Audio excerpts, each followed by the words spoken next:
Trottoirs encombrés, sacs poubelles éventrés, mauvaises odeurs. Après 5 jours de grève, les rues de Fort-de-France se transforment en décharge publique. Comme vous pouvez constater derrière moi, devant moi, vous avez tout des sacs poubelles qui sont là depuis vendredi, depuis samedi, qui sentent. Et comme vous pouvez voir, il y a plein de bêtes qui traînent dans la ville. Et si vous avez des bêtes, vous avez des touristes qui arrivent de Fort-de-France, c'est pas, pour moi, c'est pas le reflet de la Martinique. Si certains touristes fraîchement arrivés sont gênés, ils se montrent plutôt compréhensifs et même solidaires des salariés. Moi je suis pour la défense des salariés, donc c'est un moyen d'agir. Je pense que c'est la dernière phase de négociation. Bah, ça gêne parce que ça pue, on ne peut pas passer avec des trottoirs, il y a plein de mouches, et voilà.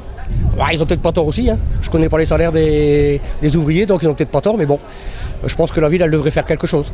D'abord, j'habite pas là sur place, je pense que pour les gens qui habitent sur place, ça gêne plus que pour moi qui suis là pour 3 heures à Fort-de-France. Beaucoup de désagréments tout de même pour les commerçants qui voient leur chiffre d'affaires affecté par cette grève en début de saison. C'est un effort que je fais pour être avec vous là, je ne respire pas, là, ça pue.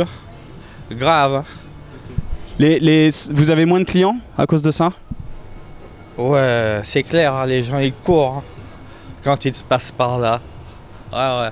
Il y a beaucoup moins de clients, mais moi-même je vais fermer. Je ne peux pas rester là, ça pue.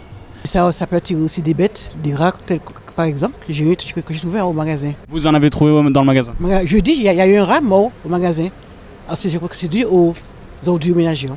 Pour le moment, les faut y aller doivent prendre leur mal en patience puisque les négociations entre syndicats et direction sont toujours en cours.